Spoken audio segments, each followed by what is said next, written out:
"Why are you so cold?" Megan asked, standing in our kitchen doorway with that familiar look of disgust plastered across her perfectly contoured face. I didn't look up from my coffee. "Practicing for when you're gone." The silence that followed was worth every uncomfortable second. Megan Warren, my wife of 12 years, social media consultant extraordinaire, and the woman who'd spent the last 5 years systematically destroying my self-esteem, actually had nothing to say for once. Before we dive deeper into this story, I have one small request. Please subscribe, drop a like, comment, and hit that hype button to boost this channel so more people can discover these incredible Reddit stories. I'm Alex Warren, 38 years old, district manager for a chain of mid-tier restaurants in Cleveland. Not glamorous, but it pays the bills and keeps food on our table. Megan never missed an opportunity to remind me that I was still just a waiter in a suit, as she'd put it during her last wine-fueled rant about my lack of ambition. "You can't be serious," she finally managed, her voice climbing that familiar octave that meant I was about to get the full performance. "After everything I've done for this marriage, for this family..." "Everything you've done?" I set down my mug and finally looked at her. Or really looked at her. The yoga pants that cost more than my monthly car payment. The highlights that required a 2-hour appointment every 6 weeks. The fake nails that clicked against everything like tiny weapons. Like what, exactly? Posting gym selfies? Telling your book club friends that I'm adequate in bed but lacking in other areas? Oh, wait, I forgot. You also told them I have the personality of lukewarm soup. Her face went white, then red. You were eavesdropping on private conversations? Hard not to when you're talking on speakerphone in the next room. I stood up, suddenly tired of this dance we'd been doing for years. Face it, Megan. You've been checked out of this marriage longer than I have. I'm just the first one to say it out loud. She opened her mouth, closed it, then stormed out. A few minutes later, I heard her BMW screech out of the driveway, probably heading to the gym where she spent most of her waking hours these days. My phone buzzed, a text from my best friend Richard Conrad. "Halloween party this Saturday. You and the Ice Queen coming?" I stared at the message for a long moment, then typed back, "We'll be there." What I didn't know then was that Richard's Halloween party would be the night everything changed. The night the masks came off, literally and figuratively. The rest of the week passed in our usual pattern of cold politeness. Megan would disappear to the gym every morning at 6, come home sweaty and energized in a way she never was around me anymore, then spend the afternoon working on her laptop, which mostly involved posting inspirational quotes over stock photos and arguing with other influencers in comment sections. "Did you pick up your costume?" she asked Thursday night, not looking up from her phone. "Yeah, Pirates of the Caribbean thing." I'd grabbed it last minute from a Halloween store, complete with plastic sword and fake beard. "Try to make an effort this time," she said, still scrolling. "Maybe then someone will look at you twice." There it was again, the casual cruelty that had become her specialty. Death by 1,000 cuts, each one small enough to seem petty if I complained about it. "I'll do my best to live up to your standards," I said. She finally looked up, suspicious of my tone, but I was already heading upstairs. Saturday arrived gray and cold, typical October weather in Ohio. Richard and Nikki lived in one of those McMansions in the suburbs, complete with a 3-car garage and a kitchen bigger than our entire first apartment. Richard worked in insurance and had the kind of personality that made him everyone's confidant. He knew all the neighborhood gossip and wasn't shy about sharing it. "Alex?" Richard grabbed me in a bear hug the moment I walked through the door. He was dressed as a vampire, complete with cape and fake fangs. "And the lovely Megan," he added, his tone noticeably cooler as he air-kissed my wife's cheek. Richard had never liked Megan, not since the Christmas party 3 years ago when she'd gotten drunk and loudly criticized his wife's cooking in front of half their friends. He was too polite to say anything directly, but I caught his eye rolls and knowing looks. The party was already in full swing. The usual crowd from the neighborhood, plus some of Richard's coworkers and a handful of gym people that Megan had insisted on inviting.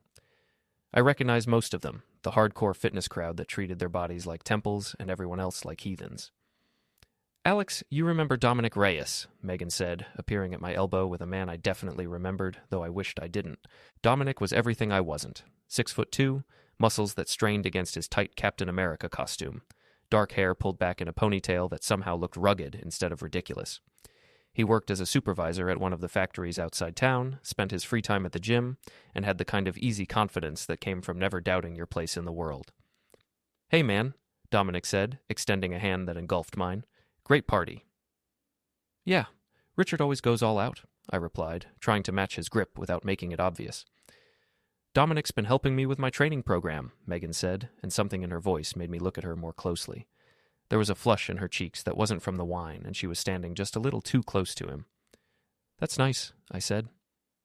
She's been making incredible progress, Dominic added, his eyes lingering on Megan in a way that made my jaw clench. Really dedicated to pushing her limits. I bet she is, I thought. The conversation continued for a few more minutes, full of inside jokes about gym routines and protein supplements and other people I didn't know. I felt like a third wheel at my own wife's flirtation session. I'm going to grab another beer, I announced, but neither of them seemed to hear me. In the kitchen, I found Nikki Conrad arranging a tray of appetizers. She was dressed as a witch, complete with pointed hat and green face paint, but her smile was as warm as always. Having fun? She asked, though something in her expression suggested she already knew the answer. Oh, you know, living the dream. She glanced toward the living room, where Megan's laugh rang out above the music. Richard mentioned you and Megan have been having some difficulties. Did he now? I took a long pull from my beer. What else did Richard mention? Nikki hesitated, then leaned closer. Alex, I like you. You're a good guy, and you deserve better than... She stopped herself, shaking her head. Never mind. It's not my place. But maybe you should keep your eyes open tonight. That's all. Before I could ask what she meant, Megan appeared in the doorway. There you are, she said, though she was looking at Nikki, not me. Dominic was telling the funniest story about his workout partner. You have to hear this. I followed her back to the living room, where Dominic was holding court with a group of admirers. The story involved someone falling off a treadmill, and everyone laughed at the appropriate moments, but I found myself watching the way Megan looked at him, the way she touched his arm when she laughed, the way he looked back at her. My phone buzzed, a text from an unknown number. Check your wife's phone. She left it on the counter. Screen still unlocked. I looked around, trying to figure out who had sent it, but everyone seemed absorbed in Dominic's performance. I slipped back into the kitchen and found Megan's phone exactly where the text said it would be. The screen showed her message thread with someone named D, obviously Dominic. I scrolled up, my stomach sinking with each message. Can't wait to see you tonight. Wear the blue dress. Already thinking about later. R will never suspect. You looked incredible at the gym today. Had to take a cold shower after. And then, sent just an hour ago, a photo that made my blood run cold. Dominic, shirtless in what looked like Richard's guest bathroom, with a message that left no room for interpretation. Ready for round 2. My hands shook as I screenshot the conversation and sent it to my own phone. Then I deleted the evidence of my snooping and put Megan's phone back where I'd found it. The rest of the party passed in a blur.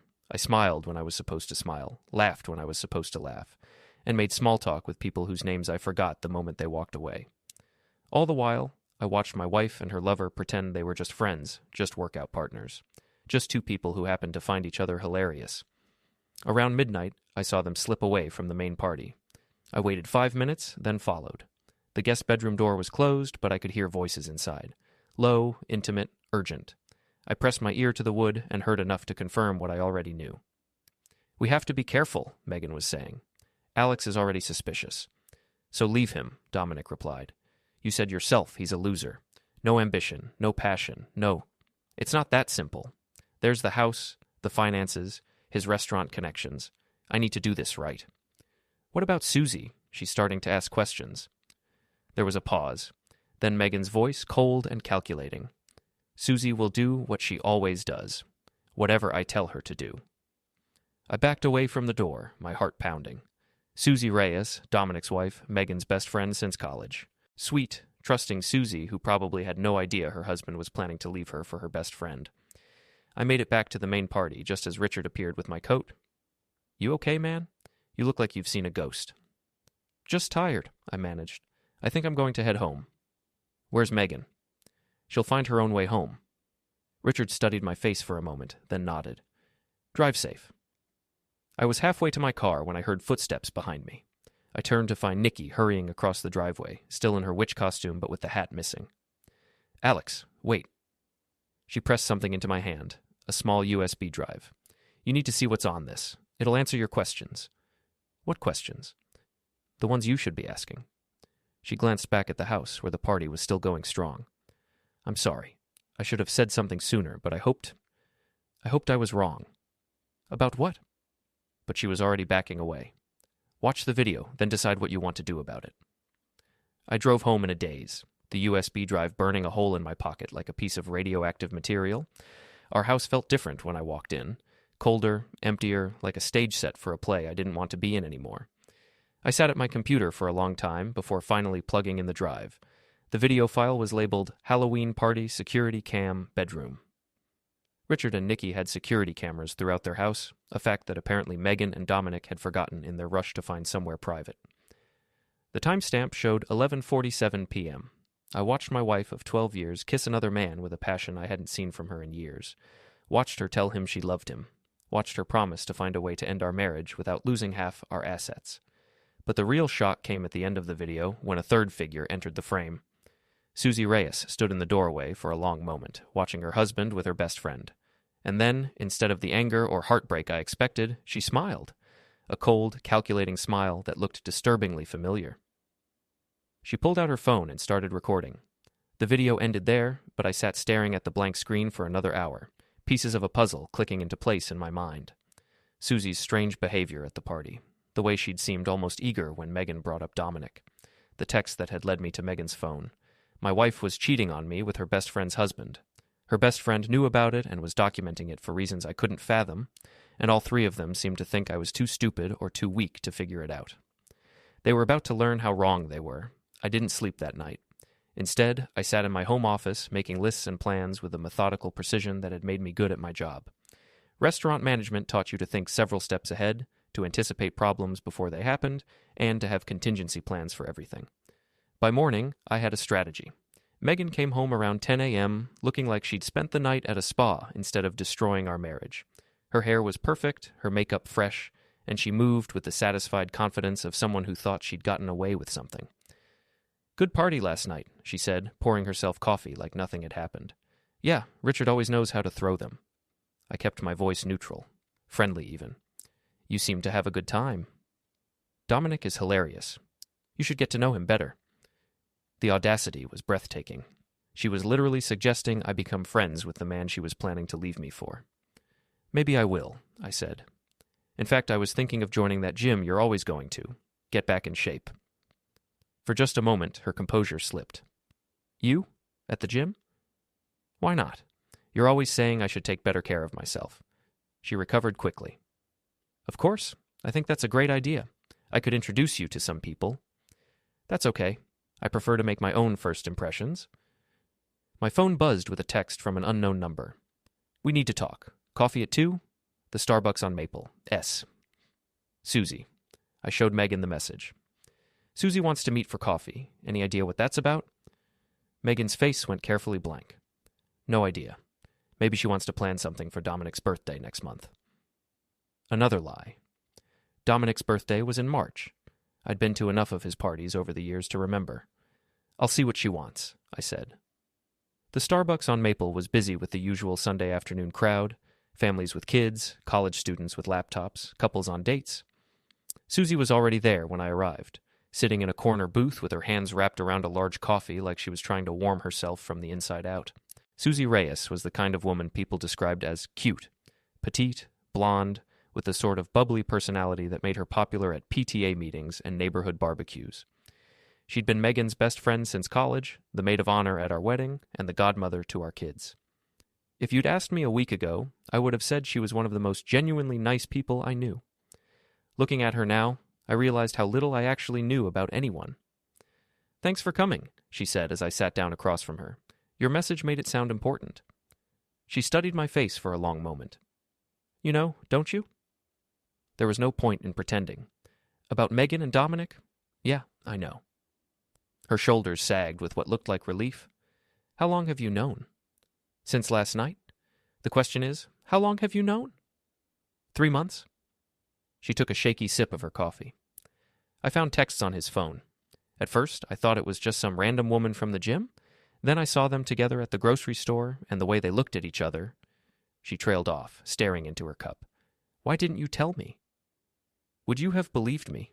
Megan is your wife. She's been my best friend for 15 years. I kept thinking maybe I was wrong. Maybe I was being paranoid." She looked up at me with eyes that were bright with unshed tears.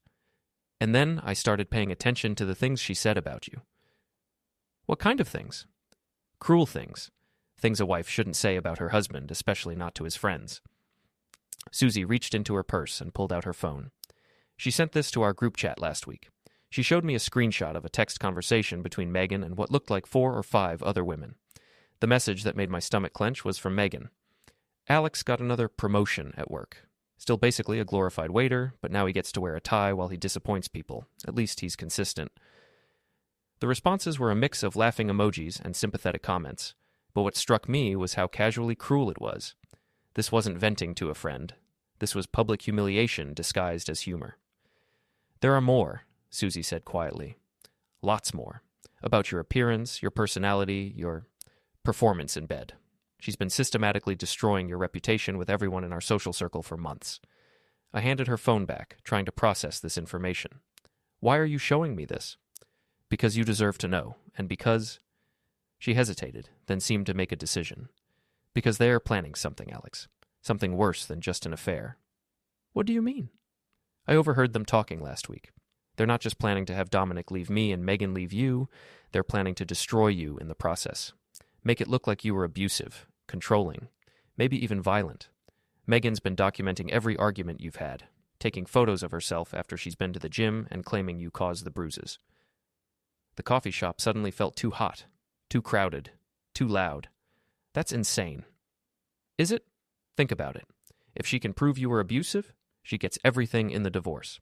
The house, the savings, probably alimony. And Dominic gets to play the hero who saved her from her terrible husband. My hands were shaking now. I set down my coffee cup before I dropped it. Why are you telling me this?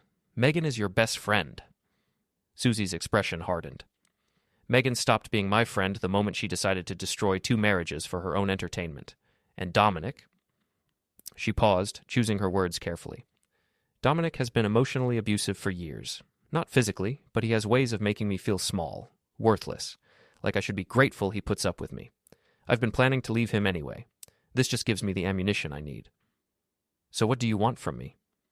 I want them to pay for what they've done, to both of us. She leaned forward, and for the first time since I'd known her, Susie Reyes looked dangerous.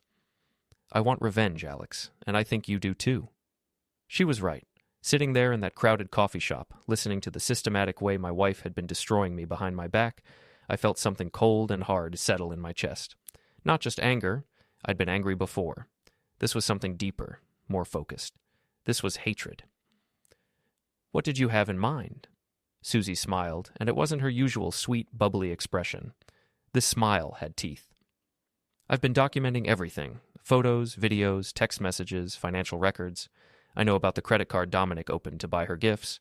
I know about the hotel rooms. I know about the lies they've both told their employers about sick days and family emergencies. I have enough evidence to destroy both of them professionally and personally. And you want to share this evidence with me? I want to coordinate with you. They're planning to destroy us both. Why shouldn't we return the favor? I thought about Megan's casual cruelty, her systematic campaign to humiliate me in front of our friends. I thought about Dominic's smug confidence, the way he'd looked at my wife like she was already his. I thought about the fake domestic abuse allegations they were planning, the way they intended to paint me as a monster to cover their own betrayal. What's the first step? Susie's smile widened. We give them exactly what they think they want. We let them think their plan is working, and then, when they least expect it, we pull the rug out from under them. She slid a flash drive across the table.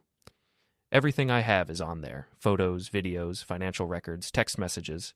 Study it. Learn their patterns, their weaknesses, their lies. And then we make our move. When?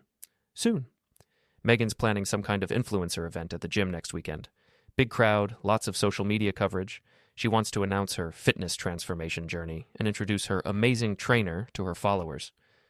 Dominic. Exactly. She's going to use the event to go public with their relationship, probably with some story about how she found love after escaping her terrible marriage. The pieces were falling into place, so we make sure the real story comes out instead. Now you're getting it. Susie stood up, leaving money on the table for her coffee. One more thing, Alex. After this is over, after we've destroyed them the way they plan to destroy us, we're done. I'm leaving town, starting over somewhere else. This isn't the beginning of a friendship. This is a business arrangement. Understood. She paused at the edge of the table. You might want to get a lawyer, a good one, When this is over, you're going to need help cleaning up the mess. After she left, I sat in the coffee shop for another hour, scrolling through the files on the flash drive. The evidence was overwhelming. Photos of Megan and Dominic together in compromising situations, screenshots of their text conversations planning my destruction, financial records showing money spent on hotel rooms and gifts. But the worst part was the video files. Susie had been busy with her phone camera, documenting their affair in detail. Not just the physical betrayal, but the emotional cruelty. Recording conversations where they mocked me, where they planned ways to make me look unstable, where they laughed about how easy it would be to manipulate the divorce proceedings in Megan's favor. In one video, taken in what looked like Dominic's truck, Megan was explaining her strategy. The key is to make him seem controlling and paranoid. I've already started telling people he checks my phone, that he gets jealous when I talk to other men. When I file for divorce, everyone will believe he was abusive. Dominic's voice came from behind the camera. What if he fights back? Alex, please. He doesn't have the spine for a real fight. He'll roll over and take whatever I give him, just like he always does. They were both laughing as the video ended. I closed the laptop and sat back in my chair, feeling that cold hatred crystallize into something sharp and purposeful. They thought I was weak. They thought I was stupid. They thought I would roll over and let them destroy me. They were about to learn how wrong they were. But first, I had a performance to give. For the next week, I needed to be the perfect, unsuspecting husband. Loving, trusting, maybe even a little pathetic. I needed to let them think their plan was working, that I suspected nothing. I needed to let them get comfortable, confident, careless. And then I would show them what cold practice really looked like. The next week was the hardest acting job of my life. Every morning, I kissed Megan goodbye and wished her luck at the gym. Every evening, I asked about her day and listened to her lies with apparent interest. When she mentioned Dominic, I nodded and smiled like he was just another acquaintance instead of the man planning to steal my life. You seem different lately, she said Thursday night over dinner. More relaxed. Do I? I kept my tone casual, cutting into my steak with deliberate precision. Maybe it's because I've been thinking about what you said, about making changes. What kind of changes? Well, I applied for that regional manager position in Columbus, the one that would mean traveling more, being away from home. This was a lie, but I delivered it with the right mix of hope and uncertainty. Megan's eyes lit up in a way that confirmed everything Susie had told me. That's wonderful, honey. I think a change of scenery would be good for you. For us, she meant. It would be easier to paint me as an absent, neglectful husband if I was actually absent. Easier to explain why she'd turned to someone else for comfort and support. Of course, it would mean less time together, I continued, watching her face carefully. I'm sure we'll manage, she said, and the relief in her voice was unmistakable. That night, after she'd gone to bed, I sat in my office reviewing Susie's files and planning my next moves. The influencer event was scheduled for Saturday afternoon at Elite Fitness, the upscale gym where Megan had been spending most of her time. According to the promotional materials she'd shown me, it was going to be a wellness and transformation workshop featuring inspiring success stories and expert fitness guidance. What it really was, based on the text messages I'd seen, was Megan's coming out party. She planned to introduce Dominic as her trainer and inspiration, probably with some carefully crafted story about how he'd helped her discover her true potential. The subtext would be clear to everyone who knew us. She'd found a real man to replace her inadequate husband. It was going to be a beautiful disaster. Friday evening, Megan spent hours getting ready for what she claimed was a girls' night out. With some friends from the gym, I helped her pick out an outfit, a black dress that was conservative enough to seem respectable but fitted enough to show off the body she'd been sculpting for her new life. You look amazing, I told her, and meant it. Whatever else Megan was, she was still beautiful. It was one of the things that made her betrayal sting so much. Thank you. She kissed my cheek, and for a moment I caught a whiff of the perfume she used to wear for me. Don't wait up. After she left, I drove to a coffee shop across the street from Elite Fitness and waited. Sure enough, around 9 p.m., I saw Dominic's truck pull into the parking lot. Megan's BMW was already there. I didn't need to follow them to know what they were doing. Instead, I drove to their neighborhood and parked where I could see both their houses. Susie's car was in her driveway, but the lights were off. Dominic's house was dark too, which made sense since he was busy with my wife. My phone buzzed with a text from Susie. They're at the Marriott downtown. Room 237? Do you want photos? I stared at the message for a long time before typing back, No, save your energy for tomorrow. You sure you're ready for this? More than ready. The next morning, Megan was up early, buzzing with nervous energy. She changed outfits 3 times, redid her makeup twice, and spent an hour arranging products and props for her presentation. "I'm really nervous," she admitted, as I helped her load everything into her car. "You'll be great," I assured her. "Just be yourself." If she caught the irony in that statement, she didn't show it. The event was scheduled to start at 2 p.m. I arrived at Elite Fitness at 1:30, dressed in jeans and a polo shirt like any other supportive husband coming to watch his wife's big moment. The gym had been transformed for the occasion, with a small stage set up in the main workout area and chairs arranged in neat rows for the audience. I recognized most of the faces: Megan's social media followers, other gym members, a few local bloggers and influencers. Maybe 50 people total, which was respectable for this kind of event. Megan was in her element, working the crowd with practiced ease.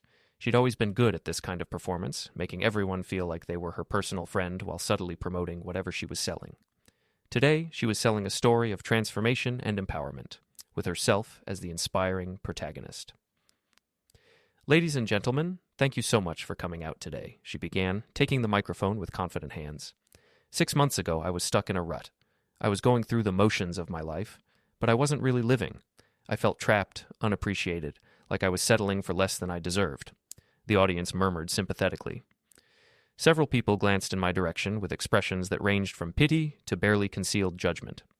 Megan had been setting this up for weeks, apparently, priming them to see me as the obstacle she'd had to overcome. "But then I met someone who changed everything," she continued, her voice taking on a dreamy quality that made my stomach turn. "Someone who saw my potential and helped me unlock it. Someone who believed in me when I'd stopped believing in myself." This was my cue. I pulled out my phone and opened the app I'd spent the morning setting up, a direct connection to the gym's wireless presentation system.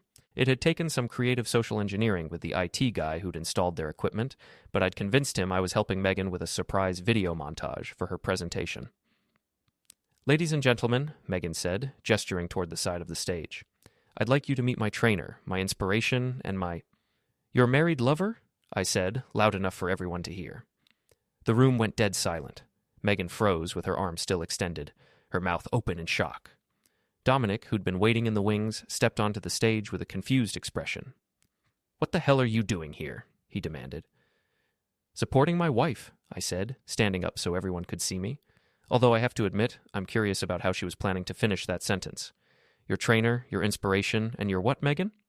"Alex, please," she said, her voice shaking. "You're embarrassing yourself." "Am I?" "Because I think the embarrassment is just getting started." I tapped my phone screen, and the large monitor behind the stage came to life. The first image was a screenshot of Megan and Dominic's text conversation, blown up large enough for everyone in the room to read clearly.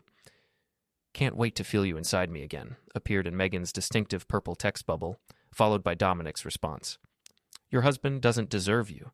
I'm going to make you forget he ever existed." The audience gasped. Several people started taking photos with their phones, which was exactly what I'd been hoping for. In the social media age, public humiliation was a spectator sport. "Alex, stop this right now," Megan hissed, but her voice was already lost in the growing murmur of shocked conversation. The next image was a photo of them kissing in the gym parking lot, taken with a telephoto lens. Then another of them entering the Marriott Hotel together. Then screenshots of their financial records showing the credit card charges for hotel rooms and expensive gifts. "This is illegal," Dominic shouted, pointing at me with a shaking finger. "You can't just—" "Actually, I can," I interrupted. "Everything you're seeing is either taken in public places or provided to me by concerned parties. Nothing illegal about it." The final image was the most damaging, a screenshot of their conversation planning to frame me for domestic abuse. Megan's words appeared on the screen in stark black and white. "The key is to make him seem controlling and paranoid. When I file for divorce, everyone will believe he was abusive." The room erupted. People were shouting questions, taking videos, posting to social media in real time. Megan looked like she was going to be sick, and Dominic had gone pale under his gym tan. "You son of a bitch," he snarled, jumping down from the stage and stalking toward me. This was the moment I'd been preparing for. Dominic was bigger than me, stronger than me, and definitely more experienced in physical confrontations. But he was also angry, which made him predictable, and he was performing for an audience, which made him reckless. "Problem, Dom?" I asked, using the nickname I knew he hated. He swung at me with a wide right hook that would have been devastating if it had connected, but I'd been expecting it, and I stepped inside his reach, letting his momentum carry him past me. He stumbled, off balance, and I helped him along with a firm push that sent him crashing into a rack of dumbbells. The sound of metal hitting the floor was almost as loud as the audience's collective gasp.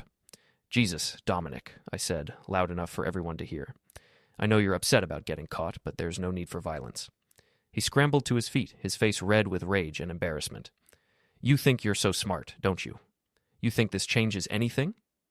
"Actually, I think it changes everything." I gestured toward the crowd, many of whom were still recording. "See, the thing about public humiliation is that it's really hard to undo. By tonight, this is going to be all over social media. By tomorrow, it'll be everywhere." Megan had recovered enough to try damage control. "Everyone, please," she said, her voice cracking. "This is all a misunderstanding. Alex he's been having some problems lately. Mental health issues. He's not thinking clearly." It was exactly the kind of gaslighting I'd expected, but I was ready for it.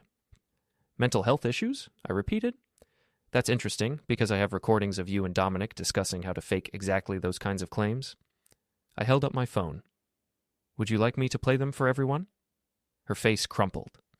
For the first time since I'd known her, Megan looked genuinely defeated. "Please," she whispered. "Don't do this." "Do what? Tell the truth? Show people who you really are?" I shook my head.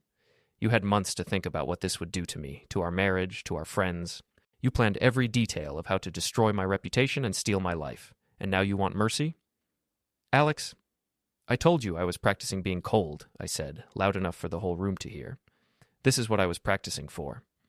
The crowd was thinning out now, people leaving to spread the gossip or simply to escape the uncomfortable scene. But enough remained to ensure the story would spread, and the videos people had taken would do the rest. Dominic made one last attempt at salvaging his dignity. "This isn't over," he said, pointing at me with a shaking finger. "Yeah, it is," I replied. "It's been over since the moment you decided to betray your wife with mine. You just didn't know it yet." As I walked out of the gym, I could hear Megan crying and Dominic trying to explain to the remaining audience members that they'd been tricked, that I was the real villain in this story. But the evidence spoke for itself, and in the court of public opinion, evidence trumped explanations every time. My phone was buzzing with text messages, some from friends who'd seen the videos online, others from people I barely knew who'd heard about the drama. The story was already spreading beyond the gym, rippling out through social media and local gossip networks. But this was just the opening move. The real game was about to begin. By Sunday morning, the videos from Megan's disastrous influencer event had gone viral in our local social media ecosystem. The hashtag #ShockedHerColdPractice was trending on the community Facebook groups, and someone had even created a TikTok remix using the audio of me saying I was practicing being cold, over dramatic music. Megan hadn't come home Saturday night. I'd found a text on my phone around midnight. "Staying at Mom's. We need to talk when you're ready to be reasonable." Reasonable, as if there was a reasonable response to discovering your spouse had been planning to destroy your life for months. I was drinking my coffee and scrolling through the social media aftermath when my doorbell rang. Through the window, I could see Susie Reyes standing on my porch, holding what looked like a manila envelope. "How are you holding up?" she asked when I opened the door. "Better than expected. Coffee?" She nodded, and I led her to the kitchen. In the bright morning light, she looked tired but satisfied, like someone who'd finally gotten a good night's sleep after months of insomnia. "I saw the videos," she said, accepting a mug from me. "Nicely done." "That was just the appetizer. What's in the envelope?" She smiled, that same predatory expression I'd seen at the coffee shop. "Divorce papers. I filed Friday afternoon, right before your wife's little presentation. Dominic was served this morning." "How did he take it?" "About as well as you'd expect. Lots of shouting about how I was a vindictive bitch, how he'd fight me for everything, how I'd regret crossing him." She sipped her coffee calmly. Then I showed him what else I'd been documenting. Such as? His cocaine habit, for starters. Amazing how careless people get when they think their spouse is too stupid to notice. I have photos of his stash, videos of him using, bank records showing payments to his dealer. I whistled softly. That'll complicate his custody case. Among other things, I also have evidence of him stealing from his employer, skimming overtime hours, falsifying safety reports, selling company equipment on the side. His boss is going to be very interested in that information. "You've been busy." "I've had 3 months to prepare. Unlike some people, I don't believe in half measures." She set down her coffee and looked at me seriously. "What about you? What's your next move?" I'd been thinking about that question all night. The public humiliation had been satisfying, but it was only the beginning. Megan and Dominic had planned to systematically destroy my reputation and steal my assets. They deserved worse than a viral video and some social media mockery. I'm going to give them exactly what they tried to give me, I said. Complete destruction. Financial? That's part of it. But I want more than that. I want them to understand what it feels like to have everyone you trust turn against you. I want them to experience the same isolation and betrayal they planned for me. Susie nodded approvingly. I can help with that. I've been documenting their relationship for months, but I've also been documenting their lies to friends and family. Megan told her mother you were having an affair with your assistant. She told your sister you'd been stealing money from the restaurant. She told the neighbors you'd been threatening her. My jaw clenched. She what? Systematic reputation destruction, just like you suspected. She's been laying the groundwork for months, making sure everyone would believe her version of events when she finally made her move. Do you have proof of these lies? Recordings, text messages, emails. She was very thorough in her documentation, but she made one crucial mistake. Which was? She documented everything on devices and accounts that I had access to. Shared family plans, cloud storage accounts, social media passwords. When you are planning to betray someone, you should probably change your passwords first. I had to laugh at that. For all their scheming, Megan and Dominic had been remarkably sloppy about operational security. So, what do you suggest? A coordinated campaign. We don't just expose the affair, we expose everything. The lies, the theft, the planned false accusations, the systematic betrayal of everyone who trusted them. We make it impossible for them to spin this as a simple case of two people falling in love. How? She pulled out her phone and showed me a carefully organized folder structure. I've been preparing for this conversation. Look. The folders were labeled with names. Megan's family, my family, our mutual friends, neighbors, co-workers, gym acquaintances. Each folder contained evidence of specific lies Megan had told about me, documented with screenshots, recordings, and witness statements. This is incredible, I said, scrolling through the files. How did you gather all this? Megan trusted me. She told me everything, thinking I'd be sympathetic to her difficult situation. She even asked me to back up some of her stories about your behavior. Did you? Of course. I played the supportive best friend right up until yesterday. But I was recording every conversation, saving every message, documenting every lie she asked me to tell. I looked up from her phone, seeing Susie clearly for perhaps the first time. She wasn't the sweet, naive woman I'd thought I knew. She was something much more dangerous, a patient, methodical person who'd been planning her revenge for months while maintaining a perfect facade of loyalty and friendship. You scare me a little, I admitted. Good. I should. Megan and Dominic have no idea what they're up against. We spent the next 2 hours going through her evidence and planning our campaign. It was like preparing for a military operation, identifying targets, coordinating timing, anticipating responses, and counter-moves. The beauty of Susie's approach was its comprehensiveness. Instead of just exposing the affair, we were going to systematically disprove every lie Megan had told about me while simultaneously revealing the depth of her deception. By the time we were finished, it would be impossible for anyone to see her as the wronged party in this situation. When do we start? I asked. We already have. The divorce papers I filed yesterday include a detailed accounting of Dominic's assets and debts, including the money he spent on hotels and gifts for your wife. His lawyer is going to have a very interesting conversation with him about that. And Megan? I suggest you file for divorce tomorrow, but not just any divorce, a fault-based divorce citing adultery and emotional abuse. With the evidence we have, her lawyer won't be able to argue for a no-fault settlement. What about the false domestic abuse allegations she was planning? That's where things get interesting. Making false accusations of domestic violence is a crime in Ohio.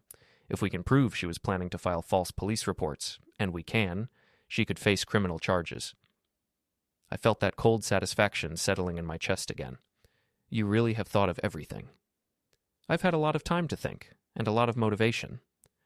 My phone buzzed with a text from Megan. We need to talk. Can you meet me at the house at 2? I showed the message to Susie, who smiled. Perfect timing. Are you ready for the performance of your life? What do you mean? She's going to try to control the narrative, probably claim that you violated her privacy, that you're obsessed and unstable, that she only turned to Dominic because you were neglecting her. She might even try to flip the script and claim you were the one planning to leave her. So what do? You listen, you record everything, and you let her hang herself with her own words. At exactly 2 p.m., Megan's BMW pulled into our driveway. I watched from the window as she sat in the car for several minutes, apparently gathering her courage or rehearsing her lines. When she finally got out, she moved with the careful precision of someone who knew they were walking into a minefield. I opened the door before she could knock. "Alex." She looked terrible. Red eyes, pale skin, her usually perfect hair pulled back in a messy ponytail. "Thank you for agreeing to see me. Of course. You're still my wife." We sat in the living room, on opposite ends of the couch that had once been our favorite place to watch movies together. The distance between us felt like a canyon. "I know you're angry," she began, her voice carefully modulated, "and you have every right to be. But what you did yesterday was what? Cruel, public, designed to humiliate me." I let the irony of that statement hang in the air for a moment. "As opposed to your plan, which was private and kind?" Her composure slipped slightly. I never wanted to hurt you, Alex. Things just happened. Dominic and we didn't plan for this too." "Stop." I held up a hand. "Just stop. I've seen the text messages, Megan. I've seen the videos. I know about the false domestic abuse allegations you were planning. I know about the lies you've been telling our friends and family for months. So please don't insult my intelligence by pretending this was some kind of accidental romance." She stared at me for a long moment, and I could see her recalibrating her approach. "Fine," she said, her voice hardening. "You want the truth? Here it is. I haven't been happy in this marriage for years. You're boring, Alex. You're predictable. You have no ambition, no passion, no drive to be anything more than what you are. Do you know how soul-crushing it is to be married to someone who's completely satisfied with mediocrity? So you decided to destroy me instead of just leaving me." "I decided to protect myself. Do you think I wanted to spend the rest of my life paying alimony to a man who never appreciated what he had? Do you think I wanted to give up half of everything I'd worked for just because you couldn't satisfy me emotionally or physically?" There it was, the real Megan. Oh, without the mask of false sweetness and manufactured victimhood. This was the woman who'd spent months systematically destroying my reputation while planning to steal my assets and frame me for crimes I'd never committed. So, the domestic abuse allegations? Would have been justified. Maybe not physically, but emotional abuse is still abuse. The way you ignored me, dismissed my dreams, made me feel trapped and unappreciated, that's abuse, Alex. I had to admire the twisted logic of it. In her mind, she was the victim, and everything she'd done was justified self-defense against a husband who'd failed to meet her needs. What about Dominic's wife? What about Susie? For the first time, genuine emotion flickered across her face. Susie will be fine. She's stronger than she looks, and honestly, she'll be better off without Dominic. He's been holding her back for years. How generous of you to make that decision for her. Look, I know you think I'm the villain here, but I'm not. I'm just a woman who fell in love with someone who actually sees her value, someone who appreciates her ambition and supports her dreams instead of just tolerating them. And if that meant destroying 2 marriages and framing me for domestic violence, well, that was just the cost of doing business. She met my eyes without flinching. Yes. The simple honesty of it was almost refreshing. No more lies, no more manipulation, no more gaslighting. Just pure, selfish calculation. Well, I said, standing up, I appreciate your honesty. It makes what comes next a lot easier. What comes next? Divorce proceedings. Criminal charges for planning to file false police reports. Civil suits for defamation based on the lies you've been spreading about me. Complete financial discovery to account for every dollar you and Dominic spent on your affair. Her face went white. You can't prove... I can prove everything, Megan. Every lie, every betrayal, every crime you were planning to commit. And unlike you, I'm not going to settle for half measures. I walked to the door and held it open. I think it's time for you to leave. She stood up slowly, her composure finally cracking completely. Alex, please, we can work this out. We can go to counseling, we can... Why are you so desperate now? I asked, echoing her words from that morning in the kitchen that had started all of this. She stared at me, tears streaming down her face, and I felt absolutely nothing. No pity, no regret, no lingering love for the woman I'd once planned to spend my life with. I was practicing being cold, I said, as she walked past me toward the door. And apparently, I'm a very good student. After she left, I sat in my living room for a long time, thinking about the conversation I'd just recorded and the evidence it would provide in the legal proceedings to come. But mostly, I thought about how quiet the house felt without her constant criticism and casual cruelty. For the first time in years, the silence felt peaceful instead of tense. My phone buzzed with a text from Susie. How did it go? Better than expected, I typed back. She confessed to everything. Perfect. Phase 2 starts tomorrow. What's Phase 2? We let everyone know what she really said about them behind their backs, starting with her mother. I smiled, feeling that cold satisfaction spread through my chest like ice water in my veins. Megan thought she understood the consequences of her actions, but she had no idea what was coming. The real cold practice was just beginning. Monday morning brought the kind of crisp October weather that made everything feel sharp and clear. I woke up in my empty house, made coffee in my quiet kitchen, and prepared for what I knew would be the most satisfying day of my life. Susie had worked through the weekend, systematically contacting everyone on our list with evidence of Megan's lies and betrayals. The response had been swift and brutal. Megan's mother had called her at 6 a.m., screaming about the lies Megan had told about me. Her sister had sent a blistering text message. 3 of her closest friends had blocked her on social media after seeing proof of what she'd really said about them in private. But the real masterpiece was what Susie had done to Dominic. I sent his cocaine photos to his boss, his ex-wife, and his probation officer. She told me over breakfast at a diner downtown. Turns out he never mentioned that DUI from 2 years ago when he applied for his current job. Amazing what you can find in public records when you know where to look. Probation officer? Court-ordered drug counseling from the DUI. He was supposed to be clean for 2 years. The photos I have are time-stamped from last month. I whistled softly. That's going to be more than just a job problem. Exactly. He's looking at serious legal consequences, not just social embarrassment. My phone buzzed with a call from an unknown number. I almost declined it, but something made me answer. Alex Warren? Speaking. This is Detective Sarah Martinez with Cleveland PD. I understand you've been having some domestic issues with your wife? My blood went cold. What kind of domestic issues? We received a report this morning alleging that you've been threatening your wife, that you destroyed her property, and that she's afraid for her safety. We'd like to speak with you about these allegations. I looked at Susie, who had gone pale. This was exactly what we'd been expecting, but it was still a shock to hear it actually happening. Detective, I'd be happy to speak with you, but I think there are some things you should know about the person making these allegations. Such as? Such as the fact that she's been planning to make false domestic abuse allegations for months as part of a scheme to defraud me in divorce proceedings. I have recordings of her discussing this plan in detail. There was a pause. You have recordings? I have extensive documentation of a conspiracy to commit fraud, file false police reports, and defame me publicly. I've been working with an attorney to prepare a comprehensive response to exactly these kinds of allegations. Another pause, longer this time.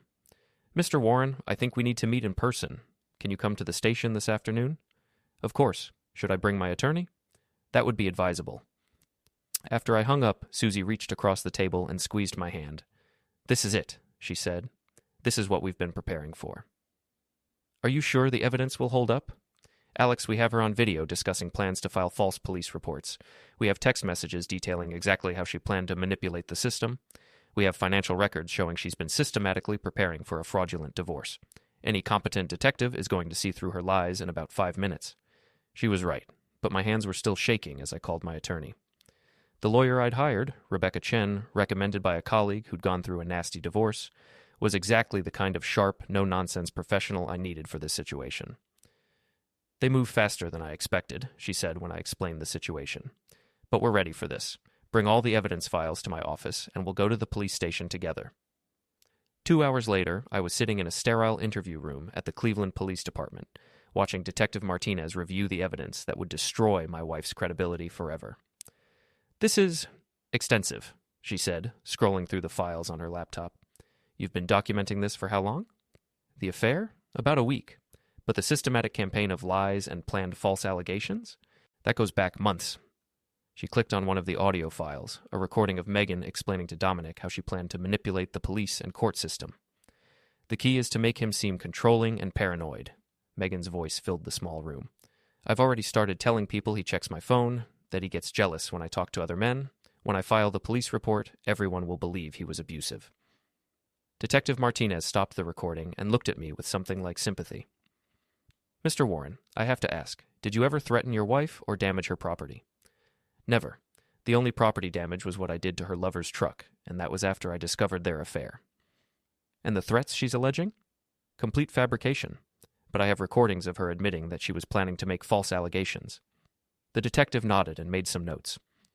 What about the allegations against Mr. Reyes? Your wife claims you've been harassing him as well. Rebecca, my attorney, leaned forward. Detective, we have evidence that Mr. Reyes has been involved in this conspiracy from the beginning. He's not a victim, he's a co-conspirator. What kind of evidence? Text messages discussing the plan to frame my client, financial records showing money spent on the affair, and... Rebecca paused for effect. Evidence that Mr. Reyes has been using illegal drugs in violation of his probation terms. Detective Martinez's eyebrows went up. He's on probation? Court-ordered drug counseling from a DUI conviction. We have photographic evidence of recent cocaine use. The detective was quiet for a long moment, processing this information. Finally, she closed her laptop and looked at me directly. Mr. Warren, based on what I've seen here, I don't think you're going to be charged with anything. In fact, I think your wife and Mr. Reyes are going to have some very serious questions to answer. What happens now? Now we investigate them. Filing false police reports is a felony in Ohio. Conspiracy to commit fraud is a felony. If we can prove they were planning to manipulate the legal system for financial gain... She shrugged. They're looking at serious criminal charges. As we left the police station, I felt something I hadn't experienced in months. Genuine happiness. Not just satisfaction or vindication, but actual joy at the thought of a future free from Megan's manipulation and cruelty. How long before they arrest them? I asked Rebecca as we walked to our cars. Probably within the week. The evidence is overwhelming, and the police don't like being used as weapons in domestic disputes. That evening, I was home alone, enjoying the peace and quiet of my Megan-free house, when my doorbell rang. Through the window, I could see Dominic Reyes standing on my porch, and he did not look happy. I opened the door but kept the chain lock engaged. What do you want, Dominic? You son of a bitch, he snarled. You think you can destroy my life and get away with it? I think you destroyed your own life when you decided to have an affair with my wife and planned to frame me for domestic abuse. That was all her idea. I had to laugh at that. Really? So you were just an innocent victim in all this? Look, man, I made mistakes, okay? But what you did to me at work, with my probation officer, that's going to ruin everything. Good. He pressed his face against the gap in the door, his eyes wild with desperation and rage. This isn't over. You think you're so smart, but I know people. I have connections. I can make your life hell. Dominic, I said calmly, I'm recording this conversation. You're currently on my property making threats after conspiring to file false police reports against me. How do you think that's going to play with your probation officer? His face went white as he realized what he'd just done. You can't. I can, and I am. Now get off my property before I call the police and have you arrested for harassment and violating the terms of your probation. He backed away from the door, but his expression remained murderous. This isn't over, he repeated. Yeah, it is, I replied. You just don't know it yet. After he left, I called Detective Martinez and sent her the recording of his threats. 20 minutes later, a patrol car was parked outside Dominic's house, and he was being arrested for violation of probation and criminal threatening. The next morning brought news that was almost too good to believe. Megan had been arrested at her mother's house on charges of filing false police reports and conspiracy to commit fraud. The local news had picked up the story, describing it as a case of social media influencer arrested for elaborate scheme to frame husband for domestic abuse. But the real satisfaction came from watching the social media fallout. The same people who had been following Megan's transformation journey were now sharing screenshots of her mugshot and commenting on her fake life and narcissistic behavior. The hashtag #ShotsColdPractice was trending again, but now it was being used to describe her calculated cruelty rather than my response to it. Susie called me that afternoon with an update on her own situation. Dominic's lawyer called this morning, she said, and I could hear the satisfaction in her voice. They want to settle the divorce quickly and quietly. No custody fight, no alimony dispute, no arguments about asset division. Apparently facing federal drug charges makes you very eager to cooperate. Federal charges? It turns out his cocaine dealer was part of a larger operation the DEA has been investigating. When they arrested Dominic, he rolled over immediately and gave them everything he knew. He's looking at serious prison time unless he cooperates fully. And Megan? Her lawyer is trying to work out a plea deal, but the prosecutor isn't interested. Apparently they're tired of people using the legal system to settle personal vendettas, and they want to make an example. 3 weeks later, I was sitting in a courtroom watching my wife of 12 years plead guilty to conspiracy to commit fraud and filing false police reports. She looked small and defeated in her orange jumpsuit, nothing like the confident, cruel woman who had systematically tried to destroy my life. The judge was not sympathetic. Mrs. Warren, he said, looking down at her with obvious disgust, you have attempted to weaponize our legal system for personal gain. You have made false allegations that trivialize the real experiences of domestic abuse victims. You have wasted police resources and court time with your elaborate deception." Megan kept her head down, saying nothing. "I sentence you to 18 months in prison, followed by 2 years of probation. You will also pay full restitution to your husband for legal fees and damages, and you will perform 500 hours of community service working with actual domestic abuse victims so you can understand the harm your lies have caused." As they led her away in handcuffs, she looked back at me one last time. I expected to see hatred in her eyes, or anger, or even regret. Instead, I saw nothing, just emptiness, like she'd finally run out of lies to tell and manipulations to attempt. Dominic got 3 years in federal prison for drug trafficking, plus another year in state prison for the false police report conspiracy. His ex-wife Susie got everything in the divorce: the house, the cars, his pension, even his collection of vintage guitars that he'd treasured more than his marriage. "What are you going to do now?" I asked her as we left the courthouse after the final hearing. "Exactly what I told you I'd do," she replied. "I'm leaving town, starting over somewhere else. Maybe Colorado. I've always wanted to see the mountains." "Any regrets?" She considered the question for a moment. "About destroying them. None. About trusting them in the first place? Every day." 6 months later, I was sitting in my quiet house, reading a book and enjoying a glass of wine, when my phone buzzed with a text from an unknown number. "I know what you did. I know how you destroyed my daughter's life. This isn't over." I stared at the message for a moment, then deleted it. Megan's mother had been sending me threatening messages for months, apparently unable to accept that her daughter was a criminal who had brought her own destruction upon herself. Some people, I'd learned, would rather blame everyone else than accept the truth about the people they loved.